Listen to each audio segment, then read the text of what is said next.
Welcome to business मॉकर। मेरा नाम अभिषेक है और आज की सबसे पहली बिजनेस न्यूज है एलआईसी की। आपको याद है जब मैंने एक न्यूज कवर किया था जहां पे एलआईसी के ऊपर ये आरोप लग रहा था कि वो अडानी ग्रुप की कंपनीज में बहुत ज्यादा इन्वेस्टमेंट कर रहा है। फिर जो है एलआईसी उसने क्या बोला कि नहीं हम इन्वेस्टमेंट नहीं कर रहे हैं। तो अब ये जो नई खबर है वो ये है कि एलआईसी अडानी ग्रुप की कंपनी एसीसी सीमेंट में अपना स्टेक बढ़ा रही है। बेसिकली अब उनका स्टेक लगभग 10% के आसपास हो गया है एसीसी सीमेंट में। और सिर्फ अडानी की कंपनी नहीं, एक गवर्नमेंट कंपनी है जिसका नाम है एनबीसीसी, उसमें भी एलआईसी ने अपना स्टेक 4.5% तक कर लिया है। अभी हम बात करते हैं एसीसी की। तो ये जो डील हुई है वो ओपन मार्केट के थ्रू हुई है, यानी कि ओपन मार्केट से एसीसी सीमेंट्स के शेयर्स खरीदे गए और उस वजह से अब एलआईसी के पास 1.99 करोड़ शेयर्स हो गए हैं। यानी कि पहले परसेंटेज के टर्म में हम देखें तो एसीसी सीमेंट के अंदर 8.58% का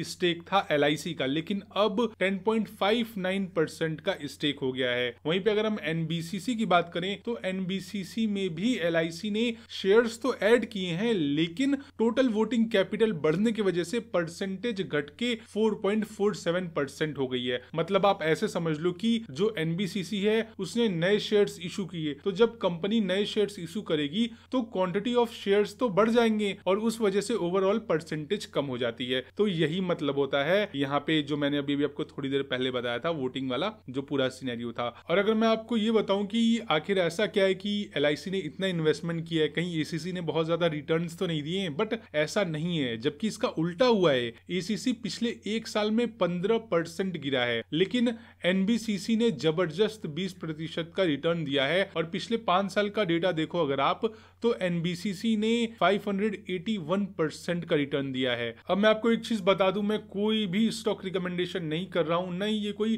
फाइनेंशियल एडवाइस है, क्योंकि स्टॉक मार्केट बहुत रिस्की होते हैं। तो प्लीज आप अपने फाइनेंशियल एडवाइजर की सलाह लें, उसके बाद ही किसी स्टॉक में इन्वेस्टमेंट करें, क्योंकि ये सिर्फ एजुकेशन पर्पस के लिए न्यूज था। अगली बिजनेस न्यूज है बायजूस की, और ऐसा लगता है कि बायजूस का बुरा वक्त तो खत्म ही नहीं हो रहा है, क्योंकि कुछ दिन पहले मैंने न्यूज में कवर किया था जहां पर बायजू के जो फाउंडर हैं रविंद्रन जी, उनके ऊपर यूएस कोर्ट ने ये बोला है कि आपको पेनल्टी देनी पड़ेगी। अगर वो न्यूज पूरी देखनी है तो ऊपर आई कार्ड पे लिंक है, वो न्यूज आप जरूर देखना। अब आज की न्यूज क्या है कि आकाश एजुकेशनल सर्विसेज ने बायजूस की parent company think and learn का 25 करोड़ रुपए का शेयर अलॉटमेंट रोक दिया है, क्योंकि इस फंड ट्रांसफर में फॉरेक्स रूल्स का वायलेशन हो सकता है। इसके साथ ही साथ बायजूस ने डिवेंचर्स के थ्रू पैसे रेज किए जो एफएमई और ईसीबी गाइडलाइंस के अगेंस्ट भी हो सकता है। साथ ही साथ सुप्रीम कोर्ट जज और एक्स आरबीआई ऑफिशियल ने भी ये रेड फ्लैग रेस किया है। तो फिलहाल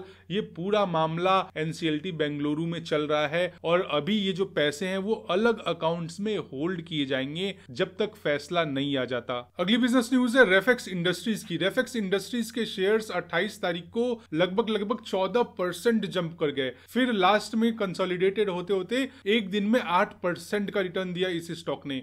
लेकिन ऐसा हुआ क्यों? बेसिकली इस कंपनी को 100 करोड़ रुपए का एक ऑर्डर मिला है ऐश हैंडलिंग का। अब ये कंपनी क्या करती है और ये ऐश हैंडलिंग का मतलब क्या है वो समझाता हूं। ऐश हैंडलिंग में क्या होता है कि जो भी थर्मल पावर प्लांट्स होते हैं या फिर जो इंडस्ट्रियल प्लांट्स होते हैं जहां पर कोल का यूज होता है, तो जो एशेस निकलते हैं कोल के, मतलब राख आप कह लो, तो उसको ये कंपनी उठाती है और फिर इसको हैंडल करती है। कई बार रिसाइकल करना होता है तो रिसाइकल या फिर रीयूज भी किया जाता है इन एशेस का। तो इसलिए ये ऑर्डर मिला है और ये जो ऑर्डर है वो 4 महीने के अंदर कंप्लीट होना है। और अब कंपनी अपना ग्रीन मोबिलिटी बिजनेस अलग एंटिटी रेफेक्स मोबिलिटी लिमिटेड में डीमर्ज कर रही है। और वहीं पे अगर आप स्टॉक देखो तो जो स्टॉक है उसने पिछले 5 साल में बहुत ज्यादा रिटर्न तो दिया है, लेकिन जो सबसे ज्यादा अलार्मिंग सिचुएशन है वो ये है कि प्रमोटर का स्टेक 55.92% तो है, बट उन्होंने 27% का शेयर्स प्लेज भी कर रखा है और बहुत ज्यादा हाई ट्रेडिंग वॉल्यूम भी हमें देखने को मिला है। तो ये चीज आप ध्यान रखना कि ये स्टॉक रिस्की हो सकता है, तो अपने फाइनेंशियल एडवाइजर की सलाह लेकर के ही एडवाइस करें, क्योंकि जरूरी नहीं कि जो स्टॉक बहुत ज्यादा रिटर्न दे चुका है पास्ट में वो फ्यूचर में भी आपको रिटर्न ला करके दे। अगली बिजनेस न्यूज है एनविजन ग्रुप की, और एनविजन ग्रुप ने तो पूरे बैटरी स्टोरेज इकोसिस्टम की जितनी भी कंपनीज हैं उनके बीच एक हलचल मचा दी है। मैं ऐसा इसलिए कह रहा हूं क्योंकि एक तो कंपनी ये जो है वो चाइनीज कंपनी है, और आपको पता है चाइना की टेक्नोलॉजी कितनी ज्यादा आगे है इंडिया से, और ऊपर से ये इंडिया में 280 करोड़ रुपए इन्वेस्ट करने का प्लान कर रही है। और सिर्फ इतना ही नहीं, कंपनी ये चाहती है कि इनकी जो एनुअल कैपेसिटी हो वो 5 गीगावाट आवर की हो। बट रिलैक्सेशन की बात ये है कंपनीज के लिए कि अभी ये सिर्फ डिसाइड कर रही है, अभी इसने प्लांट लगाया नहीं है। फिलहाल ये जो एनविजन है वो इंडियन मार्केट को बहुत ही क्लोजली से ऑब्जर्व करेगी, और अगर एनविजन को लगा कि इंडिया के मार्केट में ग्रोथ है, पोटेंशियल है, तभी वो अपना प्लांट इंडिया में लगाएगी। और अगर देखा जाए तो इंडिया के रिन्यूएबल एनर्जी ग्रिड के लिए तो ये एक स्ट्रॉन्ग सपोर्ट है, बट ओला शक्ति जैसी कंपनीज जो कि इसमें एंट्री लेने की कोशिश कर रही थी उनके लिए और ज्यादा प्रॉब्लम आ सकती है। वैसे ही वो बहुत बड़ी प्रॉब्लम में फंसे हुए हैं। हालांकि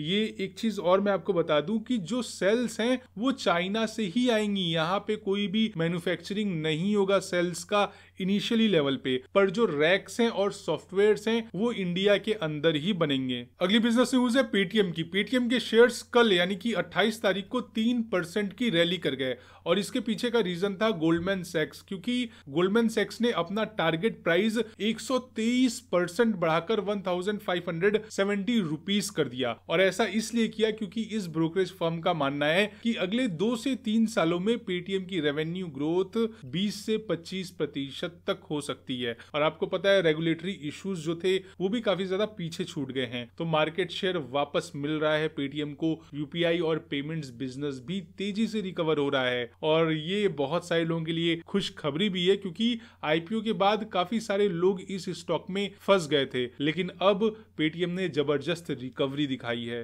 अगली बिजनेस न्यूज है एप्पल की। एप्पल अब इंडिया में बहुत ही तेजी से ग्रो कर रहा है, क्योंकि एक तरफ एप्पल के फोन्स इंडिया में ही मैन्युफैक्चर हो रहे हैं, दूसरी तरफ एप्पल अपने रिटेल स्टोर्स भी काफी तेजी से ओपन करते जा रहा है। पहले तो उसने मुंबई में अपना स्टोर ओपन किया, और अब नोएडा के अंदर भी वो अपना स्टोर ओपन कर रहा है। और ये स्टोर 11 दिसंबर को नोएडा के DLF मॉल ऑफ इंडिया के अंदर ओपन होगा, और ये एनसीआर का दूसरा और इंडिया का 5वां आउटलेट होगा। यहाँ पर customers iPhone 17 series, M5 powered iPad pro और मैकबुक प्रो जैसे लेटेस्ट एप्पल प्रोडक्ट्स ट्राई कर सकेंगे। अगली बिजनेस न्यूज है लेंसकार्ट की। लेंसकार्ट के शेयर्स कल यानी कि 28 तारीख को अचानक से 5% जंप कर गए, लेकिन अगर 5% की रैली आई है तो कोई ना कोई तो रीजन होगा ही। जी हाँ, मैं वही रीजन लेकर के आया हूँ। Basically global brokerage firm Jefferies ने लेंसकार्ट के ऊपर कवरेज शुरू कर दी है, और उसके अकॉर्डिंग यानी कि जेफरीज के अकॉर्डिंग लेंसकार्ट 23% तक की अपसाइड पोटेंशियल रखता है। लेंसकार्ट अभी सिर्फ 5% मार्केट शेयर पर है, लेकिन उनका technology driven vertically integrated model उनको फास्ट ग्रोथ ला करके दे सकता है। और साथ ही साथ कंपनी ने नेटफ्लिक्स और लबुबू के साथ भी नए कोलैबोरेशंस किए हैं, और अगले कुछ सालों में 24% एनुअल रेवेन्यू ग्रोथ भी एक्सपेक्ट कर रही है कंपनी। बाकी देखते हैं लेंसकार्ट के ऊपर ये जो कवरेज शुरू की है जेफरीज ने 23% की अपसाइड की, उसमें कितना दम है। फ्यूचर में पता चलेगा कि ये कितनी जल्दी 23% को टच करता है। और इसी के साथ आज की बिजनेस न्यूज यही खत्म होती है, और आप सभी का थैंक यू कि आपने हमारी वीडियो को लाइक, शेयर और सब्सक्राइब किया।